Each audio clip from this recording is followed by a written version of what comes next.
സുഹൃത്തുക്കളെ, എൻ്റെ കയ്യിലിരിക്കുന്ന ഈ ഒരു സംഭവം കണ്ടില്ലേ, ഇതാണ് ലോക പ്രശസ്തമായ നിലമ്പൂർ തേക്കിൻ്റെ സ്റ്റെമ്പ്. നമ്മുടെ കേരളത്തിൽ ബ്രിട്ടീഷുകാരാണ് ആദ്യമായിട്ട് ഇത് വാണിജ്യാടിസ്ഥാനത്ത് കൃഷി ചെയ്തിട്ടുള്ളത്, അതും നമ്മുടെ നിലമ്പൂരിൽ. അപ്പോൾ എന്നോട് ഒരുപാട് ആൾക്കാർ ചോദിക്കുന്ന ഒരു കാര്യമാണ്, ഈ ഒരു നിലമ്പൂർ തേക്കിൻ്റെ സ്റ്റെമ്പ് നട്ടാൽ മുളയ്ക്കുമോ, സ്റ്റെമ്പ് നടുന്നതിനേക്കാൾ നല്ലത് ഇതിൻ്റെ തൈ നടയല്ലേ എന്നൊക്കെ. അപ്പോൾ അങ്ങനെയുള്ള ആൾക്കാർക്കുള്ളൊരു വീഡിയോ ആണിത്. അപ്പോൾ ഞാൻ ഇതിൻ്റെ കൂട്ടത്തിൽ ഈ ഒരു സ്റ്റെമ്പ് നടുന്നത് എങ്ങനെയാണെന്നും കാണിക്കുക, അതുപോലെ തന്നെ സ്റ്റെമ്പ് നട്ടിട്ട് കിളിർത്ത് വീണത് കാണിക്കുക, അതുപോലെ തന്നെ കിളിർത്ത് വന്നിട്ട് മരമാവുന്നത് കാണിക്കുക. പല അളവിലുള്ള തൈകൾ ഞാൻ ഇതിൻ്റെ കൂട്ടത്തിൽ കാണിക്കാം കേട്ടോ. അപ്പോൾ ഇതാണ് നമ്മുടെ സ്റ്റെമ്പ്, കണ്ടല്ലേ, ഈ ഒരു ലെവലിലാണ് നമുക്കിത് കിട്ടുക. ഇത് ഏകദേശം 2 വർഷം പ്രായമായ തേക്കിൻ്റെ സ്റ്റെമ്പാണ്. അപ്പോൾ ഇത് നമുക്ക് 15 രൂപ മുതൽ 30-35 രൂപ വരെ ഉള്ള ഒരു വിലയിൽ നമുക്ക് ലഭ്യമാണ്. അപ്പോൾ ഇത് എങ്ങനെയാണ് നടുന്നത് എന്ന് ഞാൻ കാണിക്കാം. അപ്പോൾ കുറേ ആൾക്കാർ ഇത് തൂമ്പൊക്കെ എടുത്ത് വലിയ കുഴിയൊക്കെ കുഴിച്ച് അതിൽ ചാണകവും വളമൊക്കെ ഇട്ടിട്ട് മിക്സ് ചെയ്തിട്ടാണ് ഈ ഒരു സംഭവം നടല്. അങ്ങനെ നടരുത്, ഇത് ഒരിക്കലും. അങ്ങനെ നട്ടാൽ ഇത് ചീഞ്ഞു പോവുകയാണ് ചെയ്യുക.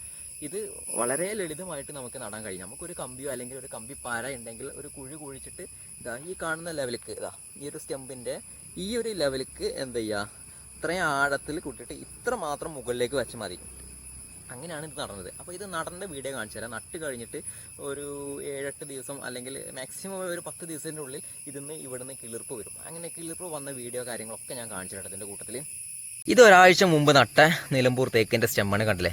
ഇത് ഞാൻ അത്യാവശ്യം ഹൈറ്റ് ഞാൻ വെച്ചിട്ടുണ്ട്. ഇത്രയൊന്നും ഹൈറ്റ് വെക്കേണ്ട ആവശ്യമില്ല. ഇത് ഞാൻ വേറൊരു പരീക്ഷണാടിസ്ഥാനത്തിൽ ഇത്ര ഹൈറ്റിൽ വെച്ചതാണ്. അപ്പോൾ ഈ ഒരു സ്റ്റെമ്പിൽ തന്നെ 3 കിളിർപ്പാണ് ഇപ്പം നിലവിൽ വന്നിട്ടുള്ളത്. 1 ഇത് കണ്ടില്ലേ, 2 ഇത് ഇവിടെ അപ്പുറത്ത് 3. ഈ 3 കിളിർപ്പ് ഇങ്ങനെ വരുമ്പോൾ എന്താ ചെയ്യേണ്ടത് വെച്ചാൽ, അത്യാവശ്യം ഹൈറ്റ് വെക്കുമ്പോൾ ഈ കിളിർപ്പ് ഇങ്ങനെ വളർന്ന് പൊങ്ങി വരുമ്പോൾ ഇതിൽ ഏത് കിളിർപ്പിനാണ് ഏറ്റവും കൂടുതൽ കരുത്ത് എന്നുള്ളത് നോക്കിയിട്ട് അത് നിർത്തിയിട്ട് ബാക്കിയുള്ളത് അങ്ങോട്ട് കട്ട് ചെയ്ത് കളഞ്ഞാൽ മതി. അപ്പോൾ നമ്മുടെ സ്റ്റെമ്പ് നല്ല ഉഷാറായിട്ട് വളർന്നു പോകും.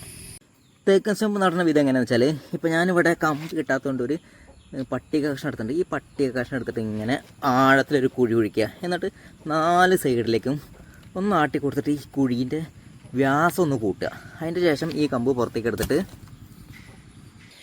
അപ്പോൾ ഇതാണ് നമ്മൾ നടാൻ ഉദ്ദേശിക്കുന്ന സ്റ്റെമ്പ്. അപ്പോൾ ഇതെങ്ങനെ നടണമെന്ന് വെച്ചാൽ, ഇതപ്പോൾ നമ്മൾ കുഴിയൊക്കെ ഇതേപോലെ എടുത്തിട്ടുണ്ട്. ഈ കുഴിയിലേക്ക് ഇത് പതുക്കെ ഇറക്കി കൊടുക്കുക. അപ്പോൾ മുകളിലേക്ക് ഇതാ ഈ ഒരു കനത്തിൽ നിൽക്കണ 2 ഇഞ്ച് കനത്തിൽ ഇങ്ങനെ നിർത്തിയിട്ട് മണ്ണ് ഒന്ന് അമർത്തി കൊടുത്താൽ മാത്രം മതി. ഇപ്പോൾ ഇതിന് നമ്മൾ വളരേണ്ട ഒരു ആവശ്യമില്ല. ഇത് എന്ത് ചെയ്യും, ഒരു 4-5 ദിവസം അല്ലെങ്കിൽ ഒരാഴ്ച കഴിഞ്ഞാൽ ഇവിടുന്ന് ഇങ്ങനെ കിളിർപ്പ് വരും. അപ്പോൾ ഇത്ര പണിയുള്ളൂ നിലമ്പൂർ തേക്കിൻ്റെ സ്റ്റെമ്പ് നടാൻ. തൈ കണ്ടില്ലേ, ഇതിന് ഏകദേശം 1.5 മാസം പ്രായമായിട്ടുള്ളൂ. ഇത് നല്ല ഫസ്റ്റ് ക്വാളിറ്റി സ്റ്റെമ്പാണ് നമ്മൾ നട്ടിട്ടുള്ളത്. ഇതിനും അതുപോലെ തന്നെ 2 കിളിർപ്പ് വന്നിട്ടുണ്ട്. അതിൽ ഏറ്റവും കരുത്തുള്ള സ്റ്റെമ്പാണ് നമ്മൾ നിർത്തിയത്. ബാക്കിയുള്ളത് നമ്മൾ അതേപോലെ ഒടിച്ച് കളഞ്ഞിട്ടുണ്ട്. അതാണ് ഈ കാണുന്നത്.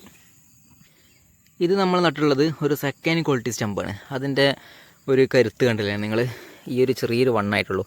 ഇതെല്ലാ സ്റ്റെമ്പും നട്ടത് ഒരേ ദിവസമാണ്, ഒരേ സമയത്താണ് നട്ടതാണ്. First quality, second quality, third quality. ഈ ഒരു ക്വാളിറ്റീൻ്റെ വ്യത്യാസമാണ് ഇപ്പോൾ നമ്മളിവിടെ കാണുന്നത്. ഇത് സെക്കൻഡ് ക്വാളിറ്റി ആണെങ്കിൽ ഈ കാണുന്നത് ഫസ്റ്റ് ക്വാളിറ്റി.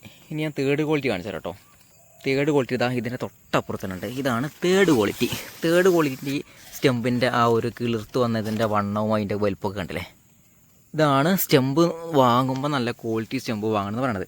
നല്ല ക്വാളിറ്റി സ്റ്റെമ്പ് ആകുമ്പോൾ ഇത് മുരട്ടുന്നത് തന്നെ കണ്ടില്ലേ, നല്ല വണ്ണത്തിൽ തെഴുത്ത് ഉഷാറായിട്ട് വരും.